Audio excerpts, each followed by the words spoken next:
한 해를 마무리하는 12월, 라디오 서울과 함께 마음까지 따뜻한 겨울 보내세요. 강혜신의 오늘의 미국.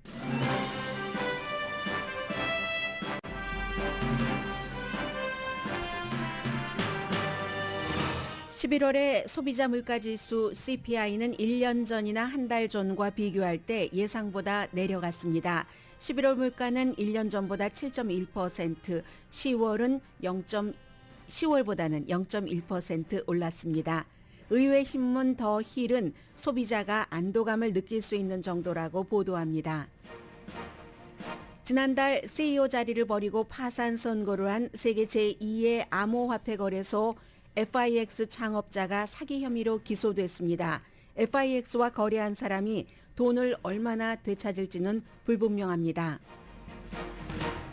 연방 대법원이 향이 나는 담배 제품에 대한 캘리포니아주의 금지법을 지지하는 판결을 했습니다. 바이든 대통령은 반유대주의에 맞서기 위해 특별 전담반을 구성한다고 밝혔습니다. 론 디센티스 플로리다 주지사가 공화당 유권자 사이에서 트럼프 전 대통령을 23%포인트 앞선 여론조사 결과가 나왔습니다. 트럼프 전 대통령에 대한 호감도는 떨어지고 비호감도는 올라갔습니다. 블라디미르 푸틴 러시아 대통령이 10년 만에 처음 연말 기자회견을 안 합니다. 오늘 열리는 아르헨티나와 크로아티아의 월드컵 4강전은 all about 리오넬 메시와 루카 모드리치입니다. 90세 여성이 일리노이 대학 최고령 졸업생이 됐습니다. 대학의 첫 발을 딛고 70년 넘어 만에 졸업한 분입니다. UPS, FedEx, USPS로 크리스마스 선물을 보낼 마감 시간이 다가옵니다.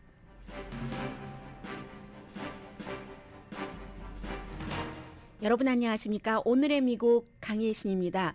네, 지금 바이든 대통령이 백악관에서 제가 모르는 사이에 예정된 게 없었던 것에 대한 연설을 하고 있는데요.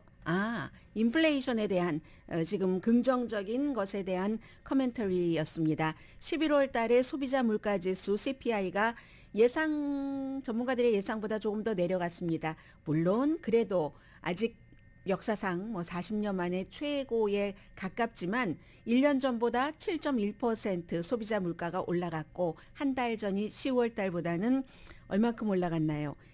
0.1% 올라갔습니다. 그러면 한 달 대비 1년 대비 전부 한 달 전인 10월 달보다 인플레이션 물가 상승률이 줄어들었다는 얘기입니다.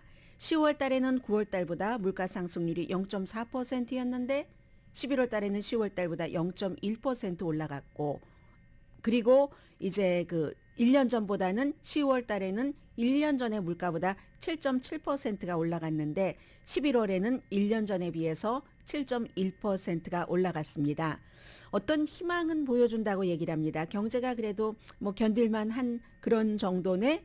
그리고 식품, 에너지 이렇게 변동률이 높은 것을 뺀 핵심 물가지수, 핵심 코어 CPI는 1년 전보다 11월 달에 6%, 한 달 전보다 0.2% 증가했습니다. 이것도 역시 10월 달보다 증가폭이 줄어들었거든요. 10월 달에는 1년 전보다 6.3%, 한 달 전보다 0.3% 증가였습니다. 다 경험하고 계시는 것처럼 에너지값, 가솔린을 포함해서 내려갔고, 그리고 가구, 가전제품, 장식품, 가정용품 여러 가지 이달에 11월 달에 0.5% 내려갔습니다. 그동안 너무나 고생하셨는데 중고 자동차, 트럭 가격도 11월 달에 0.5% 줄어들었습니다. 그런데 지금 아주 변동사항이 높은 렌트비와 식품비는 여전히 올라갑니다. 물가 상승률에서 돈의 액수가 크니까 렌트비가 가장 큰 역할을 하고요. 렌트비는 역시 11월 전체 상승률을 많이 올렸죠. 0.6%나 올라갔기 때문에 식료품비도 0.5% 올라가서 식료품비는 장을 보시는 분들은 다 알고 계십니다. 올해 초보다 10.6% 상승했으니까 요즘에 무슨 음식을 시켜 먹던 시장에 가서 장을 보던 아니 내가 얼마 사지 않았는데 이거는 이제 아주 늘 경험하면서도 늘 장에 갈 때마다 놀라운 부분이기도 합니다. 물론 이제 인플레이션이 완전히 끝내려면은 기간이 필요하겠죠. 그런데 우리 거의 9% 조금 넘었던 적도 있었죠. 9.2%에서 지금 이제 7%대로 내려왔으니까 7.1% 1년 전에 비해서 그 정도 내려왔으니까 소비자가 안도감을 느낄 수 있는 정도다. 이런 보도가 나오는 거고요. 특히 이제 더 힐이 이런 지적을 했는데 항상 이 소비자 물가 뭐 1년을 지금 거의 1년이 지나갔는데 식료품비가 10%다 하면은 보통 서민들은 그렇게 많이 올랐어? 하고 저소득층은 빵을 못 먹겠네? 이렇게 얘기를 하잖아요. 부자들은 크게 상관하지 않는다 할지라도. 그래서 저소득층에 더 많이 해당이 되는 거고 내일과 모레가 아니네요. 내일 이제 발표를 하겠네요. 연방준비제도 이사회의 이자율 인상 여부도 이런 모든 것들 이자율을 인상하는데 가파른 인상의 넘버 원 원인은 인플레이션을 잡기 위해서 그랬으니까 그러니까 이제 당연히 0.5%포인트 이것도 사실은 굉장히 높은 건데 예전에 이자율 올릴 때 0.25%니까 2배잖아요. 100% 더 큰 것인데도 하도 슈퍼 이자율 인상 0.75%를 지난번에 4번 연속 하다 보니까 0.5% 정도는 이렇게 할 수 있게 되는 거고요. 그렇게 될 때 이제 모기지 이자율, 자동차 융자, 그밖에 뭐 크레딧 카드 등 여러 가지 그 이자율에 대해서 여러분들께서 그 이제 해당되는 이자율에 적용을 받게 되시죠. 자, 이렇게 됐고요. 그리고 지금부터는 아마 많은 분들은 나와 별로 상관이 없는 얘기야 라고 생각하실 수도 있지만 그렇지만 나와 상관이 없는 얘기라고 생각하시는 분들의 자녀분하고도 해당될 수 있는 얘기도 있고 제가 가장 최근에 들은 뉴스 가운데 하나는 우리가 보통 이제 복권은 이제 일상화가 됐으니까 복권도 뭐 갬블이다라고 생각하시는 분들도 많지만 생활 속에 들어와 있기 때문에 어떤 때는 활력소 정도가 될 수 있잖아요. 그런데 요즘 타운에서 뭐 식당 뭐 종업원 전체가 뭐 비트코인을 포함한 암호화폐를 해서 뭐 수백만 장자가 됐다. 직원이 수백만 장자가 됐으면 그 주인은 얼마나 부자가 됐겠는가 하는 얘기를 듣습니다. 여러분들께서도 아마 들으셨을 거예요. 꼭 식당이 아니라 다른 분야에서도. 그런데 그게 내 손에 다 들어와 있는 돈이 아니잖아요. 지폐 아니면 무슨 내 카드 안에 들어가 있는 데비카드 안에 들어가 있는 돈이 아니고 그냥 페이퍼상의 컴퓨터 온라인상의 돈이기 때문에 그런 분들께는 이 뉴스가 해당이 되고 그리고 젊은 분들은 한국이나 미국이나 비트코인을 포함을 해서 암호화폐 거래를 하시는 분들이 상당히 많습니다. 왜냐하면 더 이상 열심히 성실히 꼼꼼하게 일해서 부부가 맞벌이를 해서 이렇게 해서 뭐 몇 년 뒤에 집을 작은 것을 마련해서 점점 크게 옮겨가고 이런 일들이 별로 되지 않기 때문에 그 이후에는 테크놀로지 회사 컴퓨터를 열심히 배워서 그런 곳에 가서 엄청난 돈 또 회사 주식까지 배당받고 또 돈이 조금 모이면 회사 주식을 사서 큰 그 미래에 자녀를 낳고 키우고 안락하게 살 돈을 준비하시는 분들이 많았습니다마는 한국과 미국 다 마찬가지로 젊은이들이 그런 꿈이 굉장히 어려워졌습니다. 이루기가. 그래서 비트코인을 포함한 암호화폐를 투자하는 젊은이들이 상당히 많습니다. 오늘 이 뉴스는 그 모든 여러분들께서 직접 비트코인을 포함한 암호화폐에 투자하지 않는다 할지라도 이게 이제 어떠한 추세가 되어버린 뉴스입니다. 어제 바하마로부터 뉴스가 왔습니다. MIT를 물리학과 수학을 공부한 그런 젊은 청년이 30세인데 한때 워렌 버핏의 젊은 버전이다라고 얘기를 했었습니다. 그런데 뭐 5년 만에 막 억만장자가 되고 이 사람이 결국은 어제 바하마에서 미국의 요청에 의해서 바하마 당국이 체포를 했고 그리고 이제 오늘 미국에서 2가지 기소가 있는데 하나는 뉴욕 법원의 그 형사 기소는 아직 안 된 것 같아요. 증권거래위원회가 하도 많은 불만이 접수됐기 때문에 기소했습니다. 결국은 이 사람이 회사를 2개를 설립을 했었는데 그 2개가 하나에서 돈을 많이 끌어 모아서 또 다른 자신의 회사로 투자를 했다는 것이고 2가지가 다 비트코인 암호화폐와 연관이 되는 것이고 특히 한 군데 지금 이제 그 고소가 된 이 사람이 이제 암호화폐의 왕으로 불렸습니다. 킹 오브 크립토라고 불렸었던 샘 뱅크맨 프리드 30살입니다. 이 사람이 회사가 FTI라는 회사인데 이게 지금 많은 사람들이 이 그 비트코인 같은 것을 거래를 하려면은 은행을 통하는 것이 아니라 어떠한 그 거래소를 통해야지 되는데 그 거래소인 겁니다. 한국 매체에서는 3대에 속한다고 하고 미국이나 유럽에서는 그냥 넘버 2 그 거래소라고 얘기를 합니다. 이 회사가 무너지는 것을 11월 달에 받고 파산을 했고, 왜냐하면 어느 날 갑자기 이제 여기를 통해서 비트코인을 포함한 많은 것을 거래를 하는데 어떤 손님이 아주 큰 돈을 가져가니까 지불 능력이 없다는 것을 알았습니다. 그래서 지불을 하고 회사를 유지하기 위해서 백방으로 노력을 해봤지만 그게 안 됐기 때문에 이 FTX라는 곳이 회사가 파산 선고를 할 수밖에 없었고, 몇 년 동안 정말 그 소셜미디어 같은 데서 그의 라이프 스타일이라든가 어떻게 그렇게 부자가 됐는가, 또 본인이 자선 같은 것도 많이 한다고 굉장히 그 홍보를 열심히 했습니다. 그렇게 유명했었던 사람이 하루아침에 체포가 되고 오늘 기본적으로는 이제 증권거래위원회에 의해서 어떠한 그 기소 형태의 벌을 받게 됐고, 뉴욕에서도 이제 형사법 위반으로 기소를 하게 되는데 사기 혐의다. 그런 내용이거든요. 해서 5년 만에 성장했다. 회사가 무너지는 거 11월 11일에 파산 선고를 함으로 인해서, 그리고 경영자 자리에서 물러나고 나서 파산 선고했습니다. 지금은 범죄 수사 대상자가 됐습니다. 가장 중요한 것은 사람들의 돈은 어떻게 될 것인가. 지금 증권거래위원회에서는 사기 혐의로 이렇게 한 것이 1933년도의 증권법과 1934년도의 증권거래법 위반 혐의로 기소를 했는데, 몇 년 동안 계획적으로 사람들에게 투자를 받아서, 특히 2019년 5월부터 18억 달러를 투자를 받아서 그 가운데 뭐 11억 달러 정도는 미국의 투자자에게 받은 돈이랍니다. 해서 이게 우리 회사가 대단한 회사다, FTX가 하면서 돈을 받아서 본인이 FTX라는 거래소를 만들기 전에 알라메다 리서치라는, 이게 나라와 나라 사이에 무슨 이런 그 비트코인 같은 것 거래하는 회사거든요. 그쪽으로 많이 집어넣었다는 겁니다.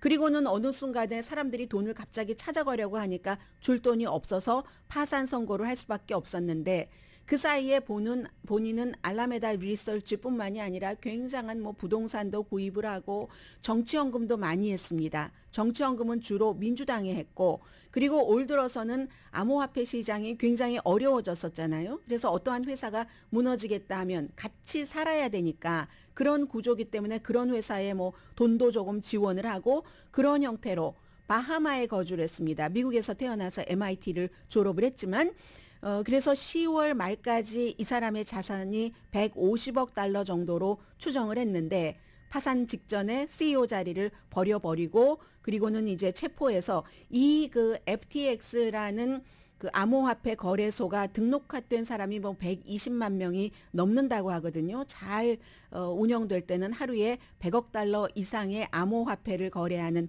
세계에서 두 번째로 큰 암호화폐 거래소였습니다. 근데 이제 한 사람이 사흘 만에 60억 달러를 인출하니까 그 다음에 80억 달러가 구멍이 생겼습니다. 그리고 나선 그 돈을 메우지 못했고, 라이벌인 다른 그 회사에서, 중국계가 운영을 하는 그 회사에서 좀 지원을 해줬으면 했는데 그 사람이 그냥 안 한다 했기 때문에 이렇게 파산까지 가게 된 겁니다. 암호화폐는 장점도 있고 단점도 있지만 그 이름을 알 수 없고 이런 것이기 때문에 돈 세탁을 한다던가 범죄에 이용이 된다던가 무슨 아니면 누구에게 협박을 하면서 그곳으로 보내 하는 그런 용도, 또 북한이나 중국 같은 데서 여러 가지로 활용을 하고 있기도 하고, 그렇지만 처음에 시작할 때는 이건 혁신적인 것이다. 앞으로 은행은 없어진다. 왜 은행에 일일이 모든 일을 할 때 수수료를 주고 해야지 되는가? 우리는 그냥 블록체인이라는 그 시스템을 이용을 해서 암호화폐 그냥 이렇게 블록체인을 통해서 온라인으로 거래하면 돼. 은행 수수료 없이 자유롭게, 규제도 받지 않고, 이러한 장점이 있었습니다만 그 과정이겠죠. 이게 암호화폐의 끝이라고 보는 사람은 없습니다만, 일단 그렇게 해서 그 회사의 CEO가 사람들의 돈을 그냥 함부로 도용을 하고 한 혐의로 오늘 이제 기소가 된다는 겁니다. 파산 신청을 한 이후에도 굉장히 인터뷰를 많이 했습니다. 이 젊은이는 내가 실수한 것은 있지만 법을 위반한 게 없고 의도적으로 잘못을 저지르지도 않았다라고 얘기를 했고요. 이 뭐 MIT의 그 물리학과 수학을 졸업을 한 사람이니까 굉장히 그쪽 분야에서 어떠한 그 머리가 빨리 돌아가는 사람이라는 것은 분명하잖아요. 왜 이 일을 하게 됐는가, 암호화폐와 관련된 일을 하게 됐는가라고 물어볼 때마다 인터뷰에서 기숙사에서 대학교에서 이렇게 생활을 하는데 아주 효과적인 이타주의에 대해서 남을 위해서 사는 이런 것에 그런 그 운동에 관심이 많아서 그랬다. 그래서 본인이 돈을 많이 벌어서 다른 사람들을 아주 긍정적으로 도와주기 위해서 할 수 있는 일이 무엇인가 하고 생각을 하다가 그러다가 이제 처음에 학교 졸업하고 나서 주식 거래 같은 것을 배우기 시작했고 그다음에 이제 비트코인으로 옮겨 탔고 30살이니까 젊잖아요. 비트코인을 거래할 때 어떻게 했냐면 조금 싼 곳에서 사서 차액을 남기고 비싸게 팔고 이렇게 해서 그다음에 이제 뭐 한 달 수익이 엄청나지니까 처음엔 친구랑 같이 했어요. 알라메다 리서치라는 것을 만들어서 뭐 암호화폐 무역거래 회사 비슷하게 다른 나라와 처음엔 굉장히 어려웠는데 한 3개월 하고 나니까 되더랍니다. 그렇게 해서 결국은 2008년 1월까지도 날마다 하루에 100만 달러 이상을 벌었답니다. 그때 인터뷰를 하는 것을 보면은 기분이 어떠세요? 이렇게 물어보면은 그러면 늘 하는 말이 기분이 아주 완벽합니다. 또 기분이 완벽하다고 말하는 사람은 처음 봤어요. 기분이 완벽하다고 설명할 수 있겠어요. 그리고 좀 놀라움 같은 거 느낀다. 이렇게 얘기하다가 결국은 처음에는 알라메다 리서치 이런 회사 비트코인 본인이 관리하고 하다가 FTX라는 거래소를 만들고 나서 2019년도에 18억 달러 이상을 모아서 이제 창업을 한 회사가 FTX입니다. 그렇게 하고 나서 제가 여러분들께 보도를 해드렸었습니다. 올해 초에 이 암호화폐나 블록체인이나 이런 미래에 대해서 그 기사를 전해드리면서 이 회사 이름을 딴 막 경기장 같은 것들이 생기잖아요. 그만큼이다라고 얘기를 했는데 그리고 이제 다른 암호화폐 회사들이 막 어려워졌을 때 이 젊은이가 뭐라고 얘기를 했냐면 한 20억 달러 정도는 내가 어차피 나 이타주의로 시작한 거니까 다른 그 암호화폐 회사를 그 구제금융으로 쓸 돈이 준비가 돼 있어. 했지만 곧 본인의 회사를 구제하기 위해서 돈을 모으는 그런 일을 하게 되다가 실패했기 때문에 파산을 한 겁니다. 그리고도 그 본인의 억만장자의 그 라이프 스타일을 공개하는데 보니까 바하마에 회사가 있고요. 나는 일은 열심히 했고 게임을 너무너무 좋아하는 게이머입니다. 예를 들어서 투자를 막 유치할 때도 아주 그 강도 높은 게임을 하면서 컨퍼런스 콜 하면서도 게임을 했고 그리고 잠은 주로 이제 회사 내부가 그렇게 화려하진 않던데요. 뭐 집은 화려한 집을 구입을 했다고 하는데 회사에서 다른 직원들이 열심히 일하고 있는데 바닥에다가 그 안에 빈 들어있는 그런 공이 있잖아요. 공을 2개를 놓고 이렇게 잠을 자면서 이게 내가 잠을 자는 거다. 뭐 게임하는 것은 어떤 사람은 이런 강도 높은 일을 하루에 뭐 150억 달러 정도 100억 달러를 거래를 하는 회사라고 하니까 그러니까 어떤 사람은 그런 일에 스트레스를 술로 풀고 또 도박을 하고 하지만 나는 게임으로 푼다. 이런 얘기를 많이 했었고 기부는 이제 주로 민주당을 중심으로 했습니다. 뭐 코비드에 대해서 좀 그 코비드를 막는 이런 데도 지원을 했고 암호화폐 규제를 조금 어떻게 하면 좀 건전하게 본인이 생각할 때 그렇게 하는가 하는 안을 마련하기 위한 그런 것도 아무튼 했습니다. 그래서 이제 기본적으로는 가장 중요한 것은 이 회사에 투자를 했었던 그런 사람들 그리고 회사는 이제 영업이 정지 상태이기 때문에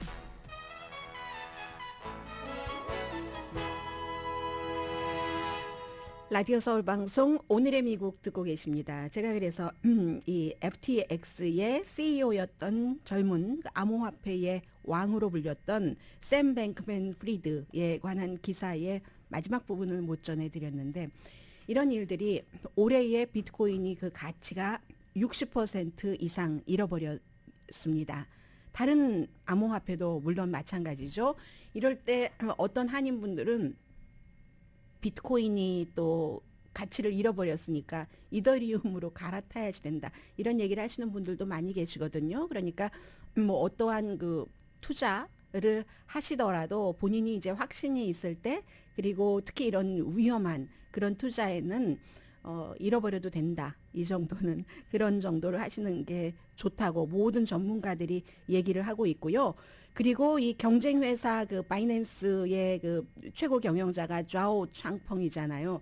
이런 경우에는 어떤 때 다른 회사에서 우리 회사를 여러 방식으로 도와줄 수가 있는데 지금 이제 그것을 안 하기로 결정한 거죠. 이 좌오 창펑 같은 경우는 우리가 이제 제2의 암호화폐 거래소를 누르고 우뚝 선다 하는 그런 쪽으로 가고 있는 것 같고요. 그러니까 여러분들 신경 쓰시기 바라고 뭐 자녀분들 가운데서 아마 그 암호화폐를에 대해서 관심을 갖고 있는 그런 분들도 계실 텐데 부모님들이 참고하셨으면 하는 뜻에서 전해드렸습니다. 연방 대법원이 어제 그 향기가 나는 그 담배에 대해서 캘리포니아에서 주민 발의안 그때 30일이었었죠. 이거 통과시켰죠. 엄청나게 많이 지지를 했습니다. 63.4대 36.6. 담배 회사가 주민 발의안이 통과되기 전에는 엄청 그것을 통과시키지 않게 하기 위해서 돈도 쓰고 캠페인도 했지만 실패를 했습니다. 그리고 나서 미국에서 두 번째로 큰 담배 회사, 담배 그 타바코 회사 RJ 레이놀드 타바코 컴퍼니가 법원에 이 발의안을 이제 폐기하도록 요청을 했는데 법원에서 기각해 버렸습니다. 이 회사에서 얘기할 때는 우리가 이제 이 향기가 나는 담배를 살 수 있는 나이를 높이고 그리고 그것도 뭐 24시간 다 파는 게 아니라 특정한 시간에만 팔고 뭐 청소년들의 접근을 좀 줄이겠다는 뜻이겠죠. 장소도 제한하겠다. 뭐 예를 들어서 학교 근처에서는 안 팔고 이렇게 하면서 이걸 그대로 팔았으면 좋겠다라고 했지만 결국은 이 그 연방 대법원 측에서는 그것을 손을 들어주지 않았습니다. 그리고는 이제 만약에 그렇게 됐을 때 향기가 나는 이런 그 담배를 팔다가 적발이 되면은 소매업체의 경우가 최대 뭐 한 번에 $250의 벌금을 물을 수가 있게 됩니다. 그런 판결이 있었고요. 그리고 오늘 이 내용은 미국에서는 다른 데와 달리 왜 가만히 점잖게 있으면은 알아서 해주겠지 하는 경우 있잖아요. 회사에서도 마찬가지 아닌가요? 그냥 뭐 저도 좀 그런 스타일이긴 한데 뭐 뭘 막 해달라 하고 이렇게 하진 않죠. 근데 미국은 해달라고 하지 않으면 미국뿐만이 아니겠지만 특히 절대로 안 해주죠. 유대계 커뮤니티에서 이런 일들이 많이 요구가 강력했기 때문에 결국은 백악관에서 유대인 커뮤니티를 위해서 반유대주의에 맞서기 위한 특별 전담반을 구성을 했습니다.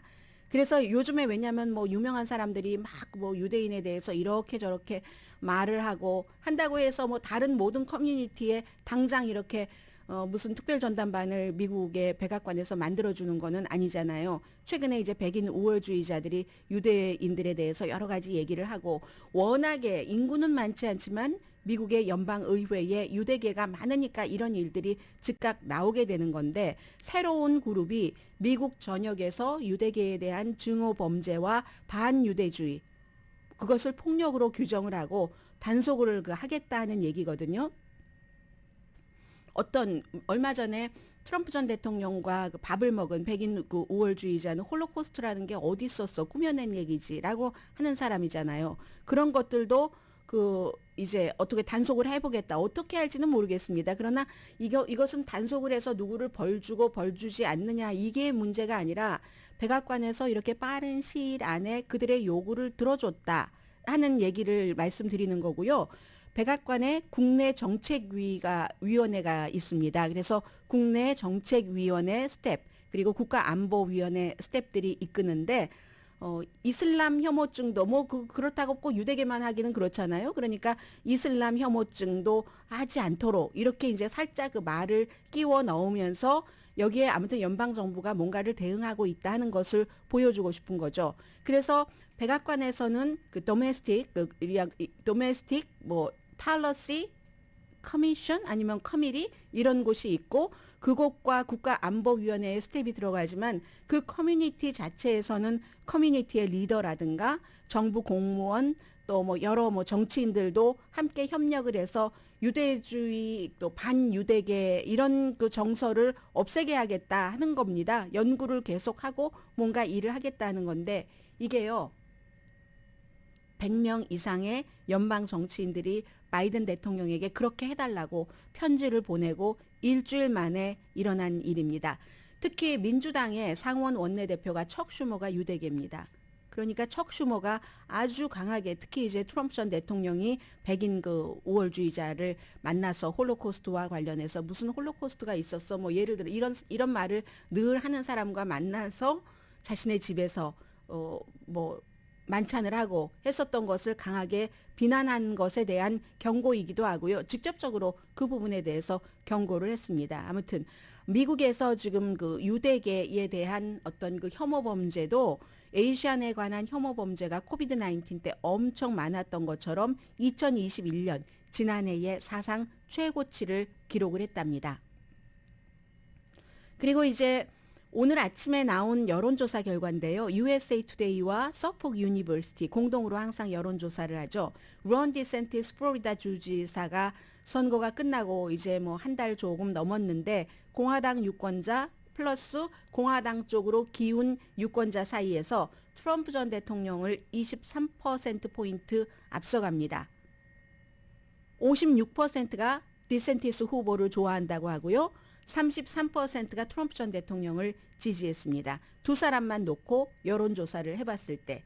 그리고 트럼프 없는 트럼피즘을 좋아하는 공화당이 많습니다. 60% 이상이 트럼프의 정책을 이어가지만 트럼프가 아닌 후보를 원한다. 이게 지금 글렌 용킨, 버지니아주의 주지사 케이스가 되는 거죠. 아니면 조지아주의 브라이언 캠프 주지사의 케이스가 되는 겁니다. 그리고는 60%는 트럼프 없는 트럼피즘을 원하고 31%는 트럼프가 등장한 트럼피즘을 원합니다. 서폭 대학교의 정치연구센터의 데이빗 팔레올로고스 소장이 공화당과 보수적인 좀 무당파들은 이제 더 이상은 트럼프 없는 트럼프주의를 원한다라고 결론을 지었고요. 이게 결국은 트럼프 전 대통령의 공화당에 대한 통제력이 약화된다 하는 것을 점점 요즘 여론조사는 전부 추세가 그쪽으로 가고 있죠. 이게 이제 중간선거가 끝나고 나서 사람들이 봤기 때문에 예비선거에서 트럼프가 지지한 많은 후보들이 공화당에서 당선이 됐는데 그런데 자격도 없고 트럼프에 대한 어떠한 그 충성도만 보고 예비선거에서 공화당 멤버들이 뽑고 나니까 본선거에서 민주당에게 지고 말더라. 그러니까 결국은 이제 이런 결과가 나온다는 거고요. 트럼프 전 대통령에 대한 호감도는 10월 달에 75%에서 12월 달에 64%로 떨어졌습니다. 그가 대통령이었을 때 공화당의 트럼프 전 대통령에 대한 호감도는 항상 90% 이상이었습니다. 지금 이제 64%까지 떨어졌으니까 얼만큼 많이 떨어진 거잖아요. 3분의 1은 잘려져 나갔네요. 비호감도는 같은 기간 10월 달에 18%에서 지금 23%로 올랐습니다.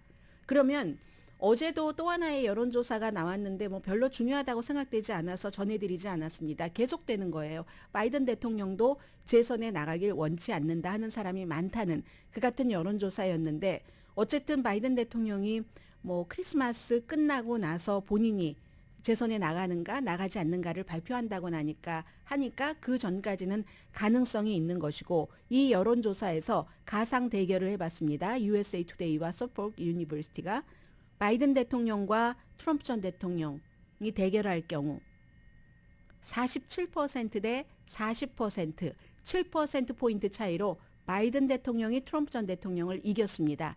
이게 전체 유권자를 대상으로 한 조사가 아니고요. 공화당과 공화당 쪽으로 쏠린 유권자를 대상으로 한 조사입니다. 그러면 공화당과 공화당을 쪽으로 쏠린 유권자니까 바이든과 론 디센티스 플로리다 주지사와 가상 대결을 벌였을 때는 47% 대 43%, 4%포인트 차이로 이번에는 론 디센티스 후보가 아니라 현 주지사가 이겼습니다.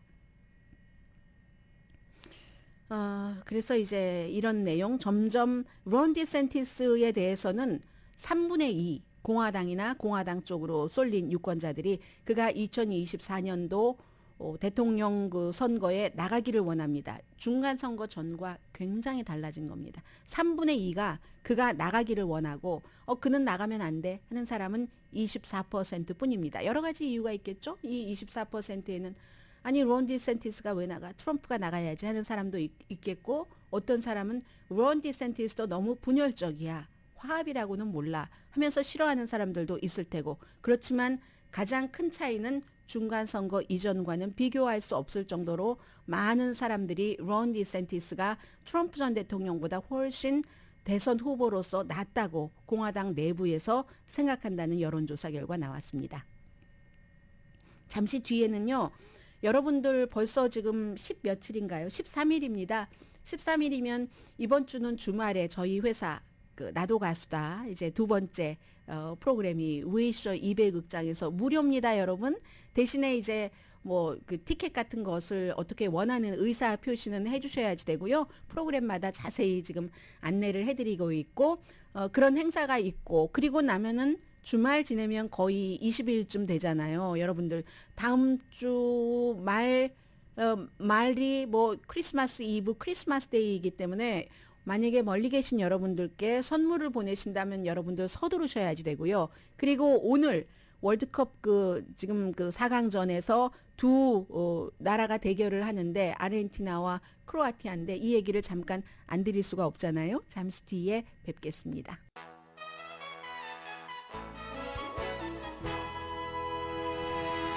라디오 서울 방송 오늘의 미국 듣고 계십니다. 이 크리스마스 전에 뭔가 선물을 보내시고 싶으신 분들 보통 이제 UPS, FedEx, 민간 그리고 USPS, 우정국 이렇게 구분이 되는데 2021년과 2020년보다는 조금 그 배송 시스템이 안정적이라고는 합니다. 그 당시에는 이제 코비드 때문에 여러 가지로 다 어려웠었기 때문에요. 그렇지만 일요일이 크리스마스고 토요일이 크리스마스 이브이기 때문에 일요일 크리스마스다라고 해서 우정국이 배달하지 않거든요.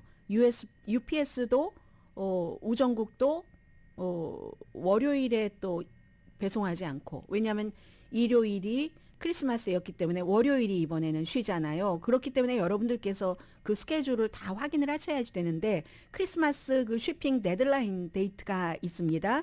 그래서 오늘이 13일이고 페덱스 그라운드는 14일 내일이 마감일이네요. 그리고 USPS 리테일 그라운드 퍼스트 클래스는 17일 관련자들은 다 알고 계실 테고요. USPS 프라이어리티 메일은 19일 UPS 3day 개런티 되는 그런 프로그램은 20일 뭐 2day, next day 이런 것은 적용이 되긴 되거든요. 그런데 이제 비용이 엄청나게 높아지죠. 추가 비용을 지불을 하셔야지 되니까 여러분들께서 가능하면 좀 완벽하게 좀 포장이 덜 됐다, 준비가 안 됐다 하더라도 포장은 조금 덜 되면 어떻겠습니까? 안전하게 전달만 하면 되죠. 메모로 쓰시면 되잖아요. 포장이 미흡해서 미안하고 이렇게 해서 오늘 내일 사이에 돈 크게 들이지 않고 보내시려는 분들은 그렇게 보내시는 게 좋을 것 같고요. 이제 1시간 20분 남았습니다. 오늘 로스앤젤레스 시간으로 11시에 아르헨티나와 크로아티아가 그리고 내일 같은 시간에 모로코와 프랑스가 경기를 치르는데 저는 모로코와 프랑스 경기도 관심이 있고 오늘 경기도 관심이 있는데 내일 경기는 뭐 역사적인 면에서 더 관심이 있기도 하고 오늘이야 뭐 크로아티아가 작은 나라지만 유럽이긴 하잖아요. 그 400만 명밖에 안 되지만 인구가 지난번에 우리가 2018년도에 월드컵 할 때 봤고 프랑스와 싸워서 그 세컨까지 간 것을 봤고 그리고 뭐 아르헨티나는 남미니까 오늘 경기는 유럽 대 남미이고 동유럽이죠. 그렇죠. 구태여 따지자면 그리고 이제 내일은 전혀 다른 그 대륙이기 때문에 아프리카가 유럽을 누르는가 이거기 때문에 관심이 있는데 메시로서는 너무 잘 알고 계시는 것처럼 86년 이후에 5번째 마지막 그 월드컵이 될 수 있고 해서 아르헨티나가 6번째로 월드컵 결승 진출 지금 노리고 있는 거고 98년이군요. 98년도에 1대0 승리했고 2018년에는 두 나라가 대결을 했었을 때 크로아티아가 3대0으로 이겼으니까 나중에 크로아티아가 프랑스와 대결을 해서 프랑스가 챔피언이 된 거고요. 독일이 그 월드컵에 한 결승 진출까지 8번을 갔고 아르헨티나가 6번 갔잖아요. 아무튼 그렇습니다. 그래서 독일은 아니 아르헨티나는 준결승에서는 탈락한 적이 없다고 하던데 이런 기록 같은 것들은 뭐 여러분들께서 다 관심 있으신 분들은 아실 것 같고요. 크로아티아는 이번에도 봤지만 그 승부차기에서 굉장히 그 강하다는 거, 뭐 4번 승부차기에서 다 이겼습니다. 이번에 올해 16강전, 8강전에서 일본 승부차기로 이겼고 브라질도 승부차기로 이겼잖아요. 그 이전에도 마찬가지고. 근데 승부차기는 아르헨티나도 굉장히 강하잖아요. 그래서 이제 두 나라가 굉장히 주목이 되는데 크로아티아가 과연 그 남미를 이길 수 있는가? 크로아티아라는 나라는 91년도에 유고슬라비아에서부터 독립을 한 나라고 지도는요. 웬만한 지도 제 책상에 이제 지구본이 있는데 그 지구본에는 크로아티아라는 작은 나라가 표시돼 있지 않습니다. 비교적 새로 산 지구본인데도 불구하고 좀 세세하게 적혀 있는 그런 곳에 있을 그럴 정도인데 크로아티아가 워낙에 작아서 헝가리 바로 북쪽에는 헝가리가 있고 뭐 유고슬라비아로부터 독립했으니까 조금 그 남쪽에 유고슬라비아가 있고 또 북쪽에는 그 오스트리아가 있고 그리고는 이제 뭐 서쪽으로 가면은 이제 그 바다를 건너서 이태리가 있고 그런 그 나라잖아요. 그런데 아주 뭐 DNA가 그런지 너무너무 그 크로아티아는 축구를 잘하고 이게 인구도 있고 뭐 여러 가지 DNA도 있지만 국가에 요즘은 축구를 할 때는 국가의 어떠한 그 돈의 힘도 상당히 많은데 크로아티아는 400만 명의 그 인구 대비 GDP는 17,300달러 정도밖에 안 됩니다.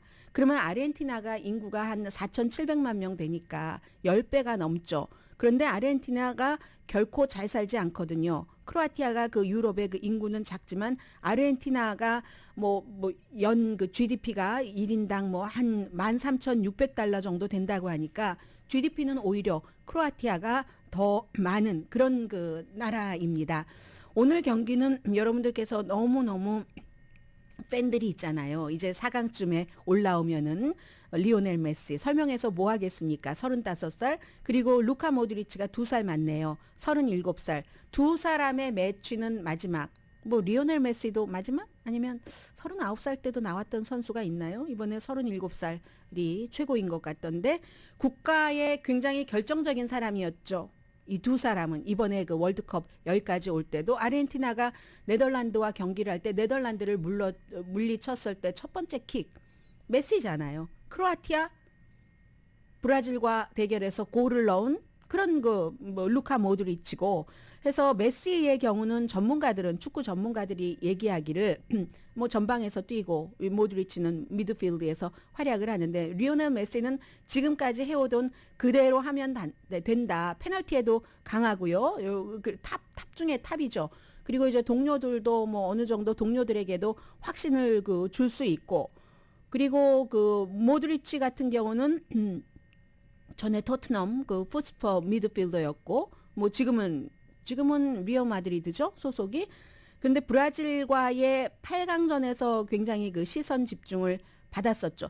이 사람은 가장 다른 거 다 빼고 120분을 뛰어도 힘이 넘쳐난다는 그 루카는 그렇다는 것 아니겠어요? 그래서 중간에 코치가 너무 열심히 뛰니까 많이 뛰니까 교체해 줄까 해도 나 아무렇지도 않다. 하나도 피곤하지 않은데 선두를 달리면서도 피곤하지 않다고 하고 경기 끝나고도 피로하지 않고 미드필더 교체를 할 필요가 없었던 그 정도로 이제 강인한 저 완전히 준비됐어요. 이렇게 얘기를 하니까 여러분들께서 이제 아주 정말 화려한 두 사람의 경기를 리오넬 메시와 루카 모드리치의 경기를 지금부터 15분 1시간 15분 뒤면은 보실 수가 있습니다. 그리고 이기면은 프랑스와 모로코 가운데서 이긴 팀과 붙게 되는 거죠.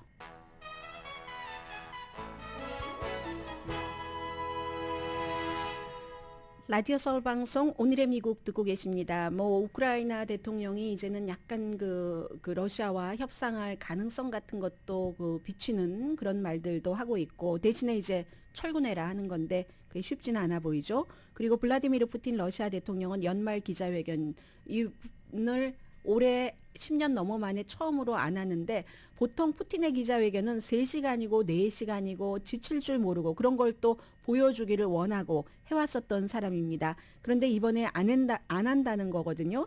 안 하는데 그 이유야 뭐 여러 가지 크렘린이 얘기하는 그런 말들이 있지만 결국은 이번에 기자회견을 할 때 가장 그 포커스를 둬야지 될 부분은 우크라이나 전쟁인데 결국은 우크라이나 전쟁에서 이 블라디미르 푸틴 러시아 대통령이 국민들에게 할 말이 없다 하는 것으로 해석을 하시면 될 것 같고요. 그렇게 볼 때는 지금 전황이 러시아에 좋지 않구나라고 결론을 내릴 수도 있습니다. 그리고 오늘 저는 이 내용을 조금 소개를 해드리려고 합니다. 조이스 드파우라는 할머니라고 말씀드리지 않겠어요. 90세의 여성이라고 말씀드리겠습니다. 요즘 대학교 가면 이제 슈퍼주니어라는 얘기를 많이 하잖아요. 4년 안에 대학 졸업하는 학생들이 거의 없기 때문에 오래 있으니까 슈퍼주니어라고 하는데 이분은 슈퍼 주니어이신 겁니다. 1951년도에 학교에 일리노이 그때는 대학교 이름도 달랐어요. 지금은 이제 뭐 일리노이 뭐 유니버시티 이 정도 되는데 그때는 뭐 Northern Illinois State Teachers College였네요. 선생님이 되려고 했었으니까. 그러다가 나중에 가정학과로 바꿨는데 학교에 들어갔는데 이게요. 등록은 했는데 51년도니까 뭐 슈퍼글루 나왔을 때고 뭐 녹음 테이프 같은 거 뭐 나왔을 때 크레딧 카드가 처음 나왔을 때랍니다. 그 연대별로 볼 때는. 그런데 그랬는데 그 루킹 가이를 만나서 생긴 남자를 교회에서 만나서 결혼을 하고 말았죠. 세 자녀를 키웠고 그리고 남편이 숨졌습니다. 재혼을 했습니다. 그랬더니 재혼을 하고 나서 6명의 아이를 또 키우게 됐어요. 그 가운데 4명은 쌍둥이 세트가 쌍둥이 세트가 있었던 거고 그러다가 2019년도 80대 말에 학위를 받기로 결정을 했습니다. 컴퓨터를 선물을 받았는데 받은 그 컴퓨터의 도움을 받고 코비드 때도 컴퓨터로 이렇게 해서 결국은 학교로 돌아가서 일요일에 졸업장을 받으셨다는 거거든요. 90세의 할머니가. 그러니까 사람들이 물어보잖아요. 다른 사람들에게 이게 가치가 있는 일인지 얘기를 해주시겠어요? 하니까 할머니가 가치를 계산하기 힘들죠. 그리고 여러분들 저는 그냥 포기하지 않았던 거예요. 가고 싶어서 갔었던 건데 누가 알아요? 가면은 이 길이 아니더라도 더 많은 길이 나올지 하니까 포기하지 마세요. 이렇게 얘기를 했는데요. 제가 90세의 할머니를 말씀드렸지만 일본에서는 뭐 96세의 할머니도 학교를 졸업을 했고 미국 캔사스에서도 95세의 할머니가 대학교 졸업장 받은 일이 있었습니다. 오늘의 미국은 유한양행 뉴오리진 건강식품과 유정란 배반엽 줄기세포 화장품 전문회사 셀리온, 이민법 가정법 전문 제인정 종합법률사무소, 프리미엄 고기 쌈밥 전문 레스토랑 쌈, 재래식으로 직접 만든 검정콩 생순두부 수라원 순두부, 한국 홈쇼핑 공동펀이었습니다. 10시에 좋은 아침 좋은 하루 방송됩니다. 어제 제가 거의 끝부분에 말씀드렸던 것 정정합니다. 다름 아니라 그랜트 홀이라는 뉴욕타임즈의 골프 저널리스트가 아니라 왜 축구를 말씀드리면서 골프 저널리스트가 왜 축구장에 가서 월드컵을 취재하겠습니까? 축구 저널리스트가 취재를 하다가 사망을 했다. 갑자기 사망을 한 50대도 되지 않았는데 그런 얘기 정정 전해드리고요. 다시 한번 건강 연말에 조심하세요. 강혜신이었습니다.